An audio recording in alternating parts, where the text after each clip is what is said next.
So guys, स्वागत है आपका हमारी फिजिकल एजुकेशन की रिवीजन सीरीज में। और आज का हमारा जो यूनिट है वो है यूनिट नंबर 12, जिसका नाम है ट्रेनिंग इन स्पोर्ट्स। तो गाइस, आप सोच रहे होंगे कि यूनिट नंबर 10 और 11 कहाँ चला गया।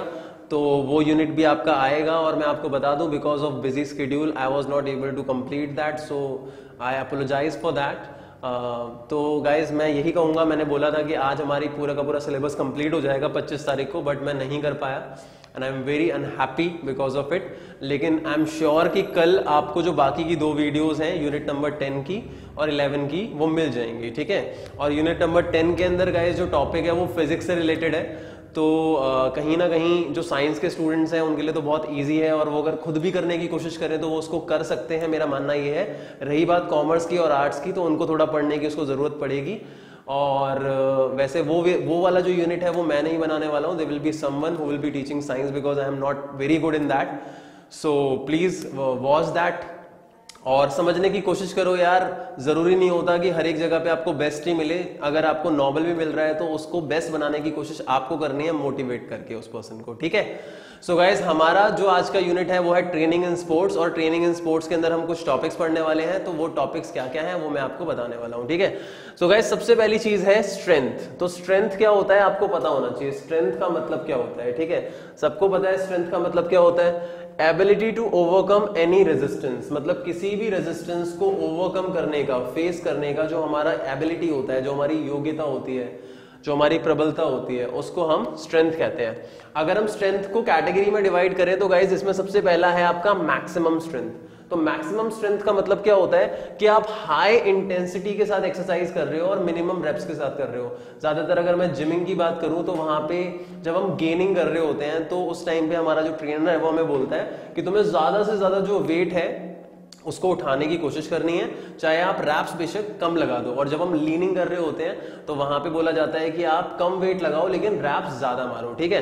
तो यहाँ पे मैक्सिमम स्ट्रेंथ का मतलब है वो टाइप ऑफ स्ट्रेंथ जिसके अंदर हम हाई इंटेंसिटी ट्रेनिंग करते हैं और मिनिमम रैप्स हो सकते हैं, कोई दिक्कत नहीं है उसमें।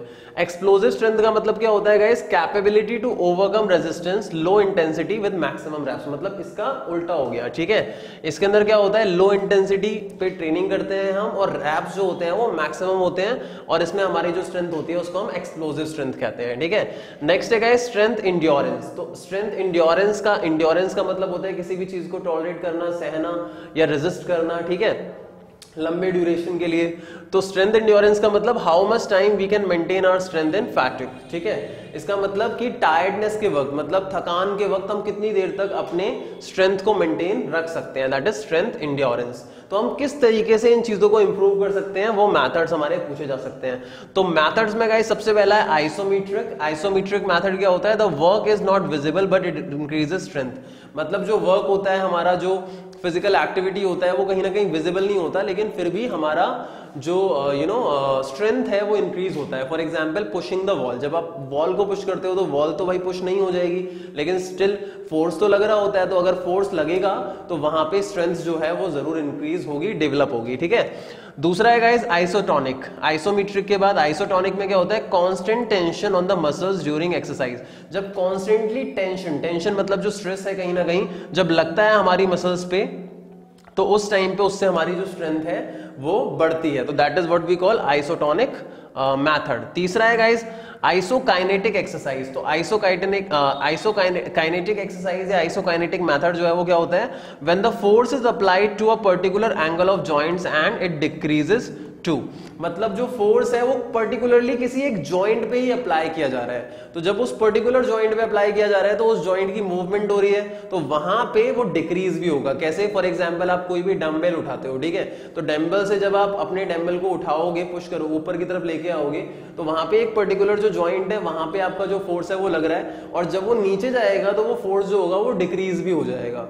तो वो पूरी बॉडी पे नहीं लगता, कहीं ना कहीं वो एक पर्टिकुलर जॉइंट पे लगेगा और वहां पे मूवमेंट होती है। दैट इज व्हाई वर्ड आ रहा है काइनेटिक, ठीक है। तो आइसोकाइनेटिक एक्सरसाइज। नेक्स्ट है स्पीड। तो आपको स्पीड का जो फॉर्मूला है वो भी पता होगा, अगर हम देखें तो वो क्या होता है आपका डिस्टेंस अपॉन में टाइम, ठीक है। इसको हम कई बार ऐसे भी नापते हैं, kmph it means kilometre per hour और mph it means metre per hour, ठीक है। तो किलोमीटर और मीटर की यूनिट में हम स्पीड को मेजर करने की कोशिश करते हैं, ओके। और स्पीड की अगर हम डेफिनेशन की बात करें तो rate of change of position, मतलब हमारी जो पोजीशन का रेट ऑफ चेंज होता है उसको हम स्पीड कहते हैं। अब हम बात करते हैं मूवमेंट ऑफ स्पीड जो है उसकी टाइप्स के बारे में, मूवमेंट स्पीड्स नहीं सॉरी टाइप्स के बारे में स्पीड की। तो इसमें पहली टाइप है गाइस मूवमेंट स्पीड। तो मूवमेंट स्पीड का मतलब क्या होता है, minimum time to achieve a movement. मतलब मूवमेंट स्पीड होती है जब हमारा मिनिमम टाइम लगता है किसी भी एक मूवमेंट को अचीव करने के लिए। तो minimum time to achieve a movement, that is what we call movement speed. मतलब किसी भी मूवमेंट को करने के लिए अगर मेरा मिनिमम टाइम जो लगेगा उसको हम मूवमेंट स्पीड कहते हैं। नेक्स्ट है गाइस आपका लोकोमोटर स्पीड। तो लोकोमोटर स्पीड क्या होती है, maximum speed to be maintained for a maximum time in short races. ठीक है, मतलब जो शॉर्ट रेसेस होती हैं, जितनी भी शॉर्ट रेसेस होती हैं, कॉम्पिटिशन्स होते हैं, वहां पे हमारा जो मैक्सिमम स्पीड है जो हमें मेंटेन करके रखना है मैक्सिमम टाइम के लिए। कहने का मतलब होता है ना कि जब हम भाग रहे होते हैं तो एक टाइम पे हम धीरे भाग रहे होते हैं, एक तेज भाग रहे होते हैं, फिर धीरे हो जाते हैं, हम उसको चेंज करते रहते हैं, स्पीड को फ्लक्चुएट करते रहते हैं। लेकिन यहाँ पे जो लोकोमोटर स्पीड है वो स्पीड है जो मैक्सिमम स्पीड होगी और मैक्सिमम टाइम के लिए होगी, कांस्टेंट स्पीड होगी। ठीक है, नेक्स्ट है गाइस स्पीड एंड्योरेंस। तो स्पीड एंड्योरेंस का मतलब होता है कि थकान के बावजूद भी हम अपनी स्पीड को मेंटेन रखने की कोशिश करें। तो that is what we call speed endurance. ठीक है, नेक्स्ट है guys methods to increase speed. मतलब स्पीड को बढ़ाने के लिए क्या क्या मेथड्स होते हैं। पहला है एक्सेलरेशन मेथड। एक्सेलरेशन मेथड मतलब हम ग्रेजुअली धीरे धीरे भागेंगे, फिर ग्रेजुअली अपनी स्पीड को धीरे धीरे इंक्रीज करने लग जाएंगे और फिर वो पीक पे आ जाएगी। ठीक है, तो इस तरीके से अगर हम करते रहेंगे तो हो सकता है। नेक्स्ट है गाइस रेस। रेस का मतलब कि कॉम्पिटिटिव एनवायरनमेंट के अंदर जहां पे कंपटीशन हो रहा है और कई सारे लोग हमसे compete कर रहे हैं और वहां पे हम भागने की कोशिश करें। नेक्स्ट है टॉपिक हमारा फ्लेक्सिबिलिटी। तो फ्लेक्सिबिलिटी क्या होता है, range of movement of joints is called flexibility. मतलब जो हमारे जॉइंट्स होते हैं बॉडी के, उनकी जो रेंज ऑफ मूवमेंट होती है उसको हम फ्लेक्सिबिलिटी कहते हैं। अगर हम मेथड्स की बात करें तो कैसे हम अपनी फ्लेक्सिबिलिटी को इंप्रूव कर सकते हैं, तो पहला मेथड है एक्टिव स्ट्रेचिंग। तो एक्टिव स्ट्रेचिंग का मतलब क्या होता है, normal to beyond. Normal to beyond का मतलब होगा कि हम स्ट्रेचिंग कर रहे हैं और हमारी जो स्ट्रेचिंग होगी वो नॉर्मल से स्टार्ट होगी और वो बियॉन्ड तक जाएगी। और बियॉन्ड तक जाने का मतलब क्या है कि हमारा जो नॉर्मल पोजीशन है, जो हमारा कंफर्टेबल स्ट्रेचिंग पोजीशन है, उससे बियॉन्ड जाना। ठीक है, तो that is what we call, that is called active stretching. Next है हमारा पैसिव स्ट्रेचिंग। और पैसिव स्ट्रेचिंग का मतलब होता है कि हमारी जो स्ट्रेचिंग है वो नॉर्मल है और हमारी एक्टिव स्ट्रेचिंग में हमारे को दो लोगों की जरूरत होती है। मतलब एक पर्सन जो स्ट्रेचिंग कर रहा है और एक हमारी जो हेल्प कर रहा है, जो कि पुश करने की कोशिश कर रहा है। और पैसिव स्ट्रेचिंग में हम अकेले होते हैं। ठीक है guys, so guys next topic है हमारा इंड्योरेंस। तो इंड्योरेंस क्या होता है guys, ability to stay active in fatigue. इसका मतलब होता है कि हम टायर्ड हैं और उस टाइम पे हमारी एबिलिटी कि हम एक्टिव रह सकें, that is called what, endurance. ठीक है, नेक्स्ट है हमारा, इसके अंदर कैटेगरी है, एक है बेसिक इंड्योरेंस, एक होता है स्पीड इंड्योरेंस। तो इसका मतलब क्या होता है, बेसिक इंड्योरेंस मतलब लॉन्ग ड्यूरेशन के लिए हमारे को इंड्योर करना है और स्मॉल पेस ऑफ मूवमेंट्स के साथ। इसका मतलब क्या है कि फॉर एग्जांपल आप जॉगिंग कर रहे हो या रनिंग कर रहे हो तो आप स्मॉल पेस के साथ कर रहे हो, लेकिन आपका ड्यूरेशन जो होगा वो लंबा होगा, लॉन्ग होगा। ठीक है, स्पीड इंड्योरेंस का मतलब क्या होता है कि आप शॉर्ट पीरियड के लिए, इसका उल्टा है, शॉर्ट पीरियड के लिए इंड्योर करोगे लेकिन आपकी जो इंटेंसिटी होगी, आपकी जो स्पीड होगी वो हाई होगी, बहुत ज्यादा तेज होगी। ठीक है, मेथड क्या होते हैं डेवलप करने के इंड्योरेंस, पहला कॉन्टिन्यूस मतलब कंसिस्टेंट। इसका मतलब कि आप कंसिस्टेंटली किसी भी चीज को इंड्योर करने की कोशिश करोगे तो इससे आपकी जो इंड्योरेंस है वो इंप्रूव होगी। ठीक है, नेक्स्ट है गाइस इंटरवल। इंटरवल का मतलब क्या होता है, आप परफॉर्म करोगे फिर रेस्ट लोगे। रेस्ट करने का मतलब ये हुआ कि आप वापस क्या करोगे,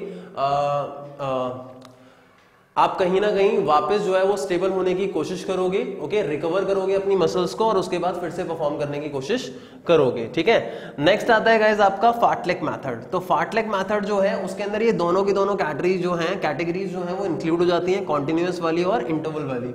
इसके अंदर प्रीवियस बोथ मेथड्स आ जाएंगे, कॉन्टिन्यूअस प्लस इंटरवल।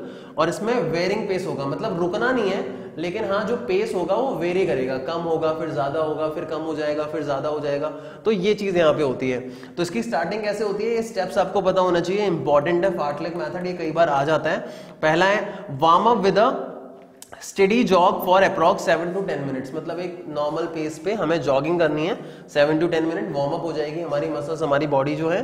फिर हाई इंटेंसिटी पे हमें स्प्रिंटिंग करनी है। ठीक है, स्प्रिंटिंग आपको पता होगा, आप सर्च कर सकते हो। ठीक है, गूगल पे, अप्रॉक्स 60 to 75 सेकंड्स के लिए।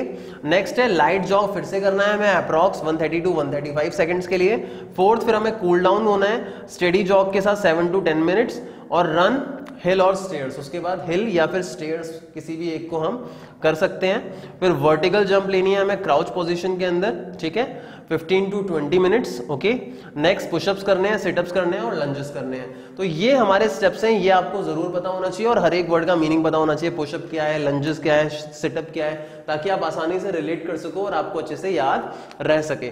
नेक्स्ट है गाइस हमारा कोऑर्डिनेटिव एबिलिटी। तो कोऑर्डिनेटिव एबिलिटी का मतलब क्या होता है? Ability to perform sequence of movement smoothly and accurately. मतलब कि सीक्वेंस ऑफ मूवमेंट, एक मूवमेंट के बाद कोई दूसरा मूवमेंट जो है उसको सीक्वेंस के अंदर परफॉर्म करना, उसकी जो एबिलिटी है उसको हम कोऑर्डिनेटिव एबिलिटी कहेंगे। और ये स्मूथली और एक्यूरेटली भी होना चाहिए, जिसमें हमारे senses, contraction of muscle, movement of joints, ये सारी चीजें कोऑर्डिनेट करते हुए काम करती हैं। टाइप्स की बात करते हैं गाइस, हमारा पहला है एडेप्टिव एबिलिटी। एडेप्टिव एबिलिटी का मतलब होता है the ability to adopt new environment. मतलब किसी भी न्यू एनवायरनमेंट को, एक स्पोर्ट्स पर्सन के लिए किसी भी न्यू एनवायरनमेंट को कोप अप करना या फिर उसके अंदर अपने आप को ढाल लेना, ठीक है, ये बहुत ज्यादा जरूरी है। तो ये हमारी एडेप्टिव एबिलिटी हो गई। दूसरा है बैलेंस एबिलिटी। बैलेंस एबिलिटी जो होती है वो हमारी बॉडी को बैलेंस रखने के लिए बहुत ज्यादा जरूरी होती है। Next guys, we can use a circuit to improve our coordinative ability. तो ये सर्किट क्या होता है? बेसिकली एक सर्किट होता है जिसके अंदर डिफरेंट एक्टिविटीज इन्वॉल्व होती हैं और वो डिफरेंट एक्टिविटीज डिफरेंट हमारी जो चीजें हैं, फॉर एग्जांपल हमारे जो डिफरेंट जॉइंट्स हैं या हमारी जो मसल कॉन्ट्रैक्शन है उसकी रिक्वायरमेंट होती है उस सर्किट के अंदर कुछ एक्टिविटीज के लिए, और हमारे सेंसेस की रिक्वायरमेंट होती है अलग अलग, ठीक है, अलग एक्टिविटी को परफॉर्म करने के लिए।